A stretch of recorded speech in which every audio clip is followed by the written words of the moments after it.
Jadi sekali lagi, ini adalah arahan Bapak Presiden.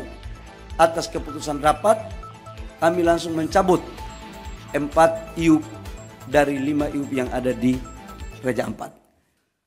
Pertama, menindaklanjuti apa yang disampaikan oleh Pak Mensesnek. Sebenarnya bermula dari apa yang sudah kita lakukan sejak Januari, sesuai dengan Perpres nomor 5 tentang Satgas, penataan dan penertiban lahan-lahan termasuk pertambangan. Pemerintah intens terus melakukan hal ini. Yang kedua, apa yang disampaikan oleh Pak Mensesnek tadi, bahwa dalam rangka menjalankan tugas-tugas, kita selalu proaktif untuk mengikuti perkembangan, baik di tengah-tengah masyarakat maupun di media sosial. Dan saya ucapkan terima kasih kepada masyarakat atas proaktif rasa cintanya kita kepada negara, khususnya kepada daerah-daerah pariwisata, khususnya lagi di Raja Ampat. Tepatnya pada hari Rabu malam, atas koordinasi saya dengan Pak Seskap, arahan Pak Seskap, untuk coba kita mendalami ini dengan cepat. Ini cerita kronologisnya. Kemudian kami atas arahan dari Pak Seskap sudah barang tentu atas petunjuk dari Bapak Presiden, pada hari Kamis itu kami langsung melakukan penyetopan sementara produksi dari IUP yang beroperasi. Teman-teman media, saya harus sampaikan bahwa dari 5 IUP yang beroperasi, yang mempunyai RKAB, itu hanya 1 IUP yang beroperasi, yaitu PT GAK Nikel. Yang lainnya di 2025 belum mendapat RKAB. Setelah itu kita menyetop, langsung kami juga berkoordinasi dengan Pak Seskap dan Bapak Presiden, diperintahkan untuk langsung turun meninjau ke lokasi. Agar kenapa? Kita ingin agar cepat proaktif dan tidak kita mendengar informasi sepihak. Hari Jumat, masih Hari Raya Idul Adha, saya malam harinya langsung berangkat dengan tim ke Pulau Gak, ke Sorong, ke Raja Ampat. Sambil kita melihat pulau-pulau yang lain. Saya ke sana itu bersama-sama dengan Pak Gubernur Provinsi Papua Barat Daya, Pak Bupati Raja Ampat. Kenapa ini kita lakukan? Bapak Ibu semua, kita ingin tahu kondisi yang sesungguhnya apa sih sebenarnya. Izinkan saya untuk memasang slide tentang PT-PT yang ada di Raja Ampat. Ini sesungguhnya PT Raja Ampat, Pak Hanif.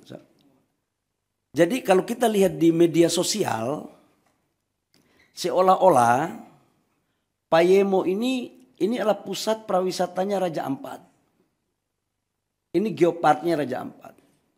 Dan seolah-olah ini sudah menjadi, mohon maaf, kerusakan lingkungan. Seolah-olah waktu kita belum turun. Nah, ini ada 5 PT, di mana PT Nurham, lokasinya di sini, PT Anugerah Surya Pertama di sini, PT KW Sejahtera Mining di sini, PT Mulia Raymond Perkasa itu di sini. PT GAK Nikel di sini, Bapak Ibu semua. Dari semua 5 perusahaan ini, datanya adalah kalau PT GAK Nikel ini adalah kontrak karya.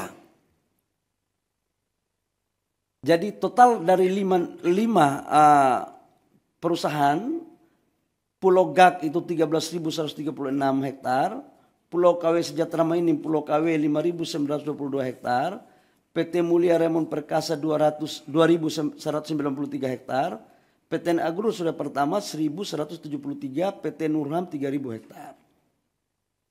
Dari semua ini, proses sekarang RKAB di 2025 yang diberikan hanya PT GAK Nikel, yang lainnya tidak diberikan. Kemudian, kalau PT GAK Nikel, coba kembali, PT GAK Nikel, itu sejarahnya dari tahun 72 sudah dilakukan eksplorasi. Tahun 72. Ini. 1972 eksplorasi gas nikel, kemudian penandatanganan kontrak karyanya itu tahun 98. Tahap eksplorasi 2002, perpanjangan tahap eksplorasi itu 2006-2008, sampai dengan tahap konstruksinya 2015-2017 dan produksinya 2018. Ini tahapannya. Bapak Ibu semua, saya harus menyampaikan juga hasil kunjungan kami bahwa gambar, coba kasih keluar gambar dong. Gambar dari Pulau Payanemo ini, coba videonya, video. Nah ini adalah hasil gambar terakhir. Payanemo. Dan ini adalah gambar-gambar terakhir. Jadi mohon kepada saudara-saudara saya sebangsa dan setanah air, dalam menyikapi berbagai informasi, tolong kita juga harus hati-hati, kita harus bijak, bisa membedakan mana yang sesungguhnya, mana yang tidak benar. Karena kita semua pingin untuk Indonesia baik. Yang berikut, saya langsung turun ke lapangan. Ada gambar saya ke lapangan. Saya ke PT GAK itu menemui jumlah total masyarakat di Pulau GAK itu kurang lebih sekitar 700 orang dan 300 kepala. 300 kakak. 300 kakak. Di mana kami setelah balik dari sana ternyata ada gambarnya lagi PT GAK. Karena kenapa saya harus dorong yang ini? Karena ini produksinya 3 juta. Coba Mas, nah ini pantauan, coba videonya. Ini adalah Pulau GAK. Jadi yang dibilang bahwa terumbu karangnya, lautnya sudah tercemar, mohon maaf bisa dilihat sendiri. Dan dari total 13.000 hektar, ini GAK ini. Itu yang dibuka itu 260 hektar. Dari 260 hektar sudah reklamasi 130 hektar lebih, kurang lebih, dan sudah dikembalikan ke negara itu kurang lebih sekitar 54 hektar. Dan ini adalah lokasi produksinya sekarang masih ada 130 hektar. Nanti setelah ini direklamasi, Bapak Ibu semua. Nah, atas dasar itu saya juga menyampaikan, ini JT-nya. Bapak Ibu bisa lihat, ini JT-nya, ini lautnya. Ini adalah proses untuk bagaimana melakukan AMDAL yang baik. Jadi sangatlah mohon maaf tidak objektif kalau ada gambar lain yang kurang pas. Ini perlu saya sampaikan. Nah berikut setelah kita melakukan kunjungan ke sana, kita melakukan rapat dengan gubernur, bupati di Sorong. Ya. Atau kita melakukan rapat dengan Pemda. Dalam rapat kami, kita minta aspirasi dari tokoh-tokoh masyarakat. Apa sesungguhnya yang terjadi. Dan mereka meminta agar tolong dipertimbangkan 4 IUP yang masuk dalam kawasan Geopark. Nah, adapun 4 IUP itu, dari 5 IUP, Bapak Ibu semua, dari 5 IUP itu 1 IUP pemerintah pusat yang mengeluarkan. Yaitu kontrak karya. Sementara IUP-IUP sebelumnya itu dikeluarkan pada tahun 2004 dan 2006. Di mana secara undang-undang Minerba 2004-2006 itu izinnya semua masih di daerah. Dalam hal ini bupati atau gubernur. Ini terjadi karena memang undang-undangnya seperti itu. Tapi saya tidak ingin untuk kita menyalahkan siapa-siapa. Tidak ada. Ini adalah urusan kita semua, kita harus selesaikan.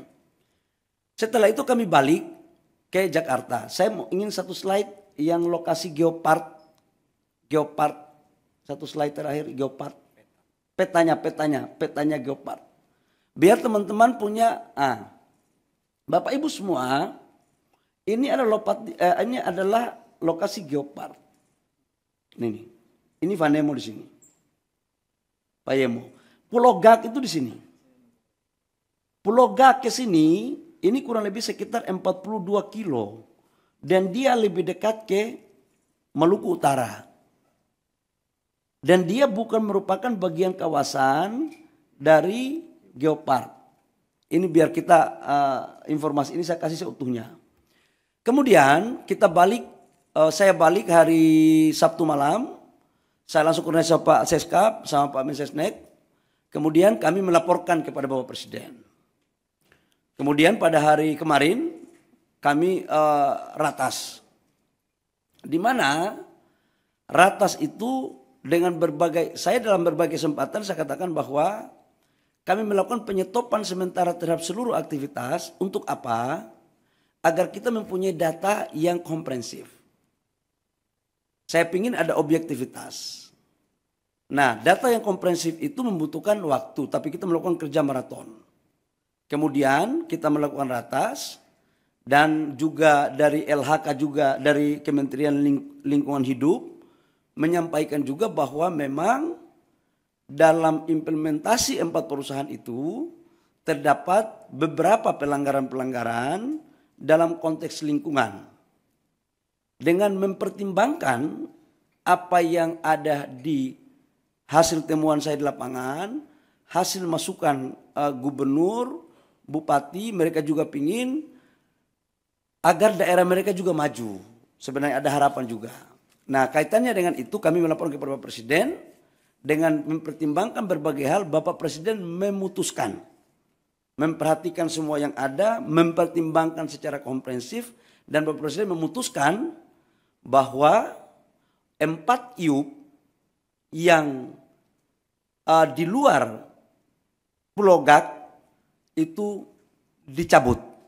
Dan saya langsung melakukan langkah-langkah teknis, berkoordinasi dengan Menteri Teknis, LH maupun Kementerian Kehutanan untuk kita melakukan pencabutan. Jadi mulai terhitung hari ini Bapak Ibu semua, pemerintah telah mencabut 4 IUP di Raja Ampat. Saya pikir itu beberapa hal penting yang saya harus jelaskan sebagai tindak lanjut dari apa yang disampaikan oleh Pak Mensesnek tadi di awal. Jadi sekali lagi, ini adalah arahan Bapak Presiden atas keputusan rapat, kami langsung mencabut 4 IUP dari 5 IUP yang ada di Raja Ampat. Demikian, terima kasih atas partisipasi dari teman-teman media. Saya persilakan kalau ada pertanyaan, saya persilakan. Silakan.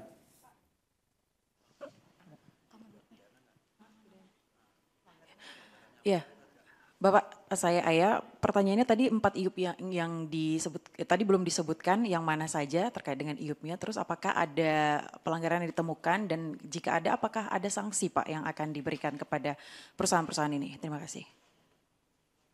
Buka slide pertama. Biar terang. Saya nggak mau ada manipulasi data. Enggak, ya. Yang kita cabut adalah PT Anugerah Surya Pratama, PT Nurham, PT Miliar Raymond Perkasa, PT KWI Sejahtera Mining. Ini yang kita cabut. Alasan pencabutan tadi sudah sampaikan bahwa pertama secara lingkungan atas apa yang disampaikan oleh Menteri LH kepada kami itu melanggar.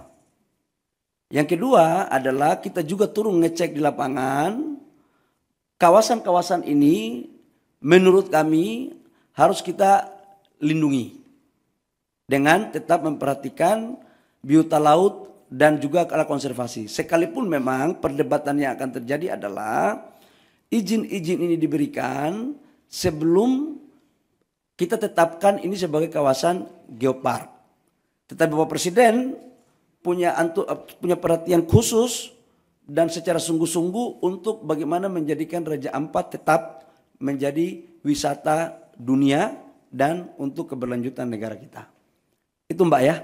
Jadi ditanya apa alasannya? Alasannya adalah pertama memang secara lingkungan, yang kedua adalah memang secara teknis setelah kami melihat ini sebagian masuk di kawasan geopark. Dan menurut yang ketiga adalah keputusan ratas dengan mempertimbangkan masukan dari pemerintah daerah dan juga adalah melihat dari tokoh-tokoh masyarakat yang saya kunjungi. Saya pikir itu. Dan sekalipun GAK tidak kita cabut, tetapi kita atas perintah Bapak Presiden, kita mengawasi khusus dalam implementasinya. Jadi AMDAL-nya harus ketat, reklamasinya harus ketat, tidak boleh merusak terumbu karang. Jadi betul-betul kita akan awasi habis terkait dengan urusan di Raja Ampat. Saya persilakan kalau masih ada yang lain. Udah cukup, yang lainnya lagi dong, yang lainnya, ayo. Izin Pak, Ya. saya Bobi Pak, mau nanya mengenai izin. Dari mana Dinda? Dari metrotv.com Pak. Ya. Mau tanya Pak, mengenai izin 4 IOP ini kan dikeluarkan sebelum adanya penetapan geopark ya Pak ya. Kenapa setelah ditetapkan menjadi geopark, dari pemerintah tidak mengevaluasi adanya 4 IOP ini atau izin tambang ini di acara geopark ini? Tidak ada evaluasi dari pemerintah, dan baru kali ini ribut-ribut dari Greenpeace baru ada evaluasi dari pemerintah. Kenapa tidak dari dulu adanya evaluasi? Dan apa Pak dampaknya dari 4 perusahaan ini selama melakukan operasi di area geopark ini? Mungkin dari Kementerian Lingkungan Hidup bisa menjelaskan. Terima kasih. Jadi yang pertama, saya mau jelaskan bahwa sejak Januari kita sudah melakukan evaluasi. Perpres nomor 5 kan tentang penertiban kawasan hutan termasuk pertambangannya kan sejak Januari. Bapak Presiden Prabowo kan kami dilantik jadi Menteri ESDM, kabinet ini kan 2024 Oktober akhir. 2 bulan kami melakukan kerja, perpresnya keluar Januari, langsung kami kerja maraton.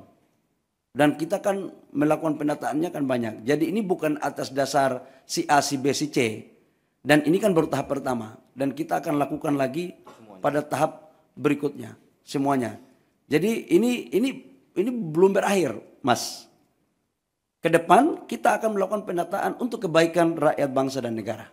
Ya, oke. Terakhir ya. Dampak apa?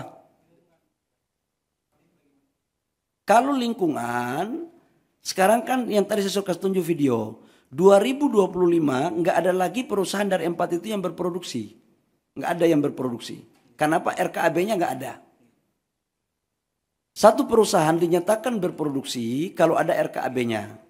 RKAB-nya itu bisa jalan kalau ada dokumen AMDAL-nya. Dan mereka tidak lolos dari semua syarat administrasi itu. Ya, saya pikir itu. Terakhir ya, karena kami ada rapat lagi. Ya. Bapak Tifal dari Kompas TV Pak, mau tindak lanjut dari pencabutan ini. Karena ada saran juga dari Selius Pak, meminta pemerintah untuk melakukan moratorium izin tambang dulu. Kalau kita lihat kondisinya nikel ini oversupply dan harganya udah merosot 13,2%. Itu alasannya, ditambah refleksi dari 2 perusahaan baja yang berhenti produksi. Apakah alasan moratorium izin tambang ini menurut pemerintah masuk akal untuk dilakukan Pak? Kami pemerintah dalam menjalankan arah kebijakan negara selalu berpikir tentang kepentingan rakyat bangsa dan negara. Yang kedua adalah tujuan kita dalam berbangsa dan bernegara dan melihatnya secara komprehensif, secara utuh, tidak secara parsial. Saran-saran seperti tadi silakan saja, tapi nanti kami pemerintah yang akan memutuskan. Apalagi ke depan kita lagi mendorong hilirisasi kita dengan baik, hilirisasi yang betul-betul green, yang bisa diterima produk kita di luar negeri. Ya.